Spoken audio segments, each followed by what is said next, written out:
All right, good evening, everybody. This is MC Keon, and tonight I am here to bring you a review of a film that both my mother and I just saw. And what I'm going to call this review series is generational reviews. Basically, what it is that my mom and I will sit down, watch a movie, and then we'll basically give our opinions on it. Not that different from most internet reviewers, but I figure it's a kind of interesting concept, and you always like to see it from two different perspectives, and what a better one than a semi-large generational gap between the two of us. Right. So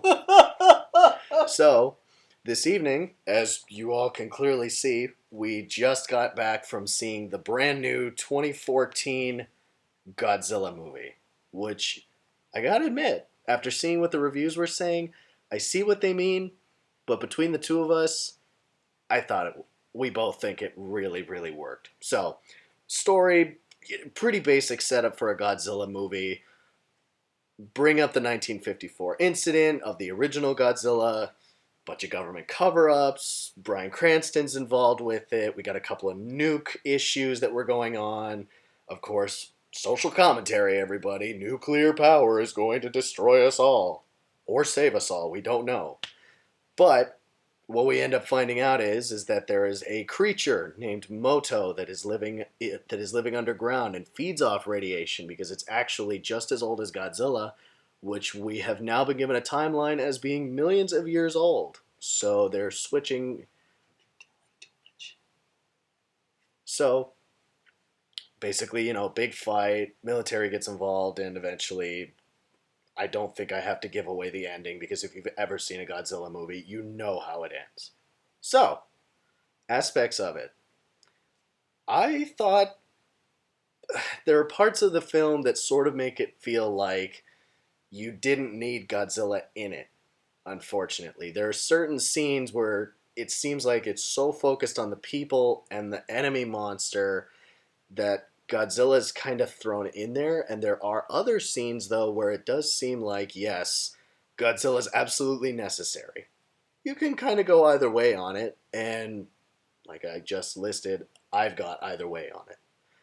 My mom will also agree in that it was set up in such a way that actually worked to being a Godzilla movie, especially being that this is his 60th anniversary and 30th film in the entire series of the films themselves, including the 1998 absolute failure of a movie. But, getting back to it, cinematography was actually done by the same guy who did the movie Pacific Rim. And he actually does really, really well in here in actually giving the monsters the size and the scope of what they should be. That it sort of felt like watching the original Godzilla movie and looking up at them is that all the shots are not really done far away. They're done up close enough that every time you see Godzilla or Moto, they look big. They feel grand. It's amazing. And and they're CGI, and many aspects of it actually makes them look real. But the cinematography does help in making it feel like these are giant beings that literally with one step of their foot makes the earth shake, the water rise, the air literally feel like it's becoming colder every time Moto opens up his wings and begins to fly. Another aspect of it that I actually thought was really well done was they tried integrating the story well enough and they treated it realistically. That in the past, you see Godzilla movies, we have freeze rays, we have electricity guns, we have all these things that don't exist. Or if they do, it's covered up like the government does with most things. So this one was treated real. The most powerful weapon that we have against all of these creatures are nukes. And unfortunately, two of the monsters out of the three actually feed off the nukes. So it sort of becomes a power struggle as to can we use these things or would it make the situation worse? Again, social commentary. Is nuclear power a good thing or is it a bad thing? There are just as many good outcomes as there are bad. So, handing it over a little bit, give us a couple of your remarks, being someone who actually was a child when the original one came out with Raymond Burr.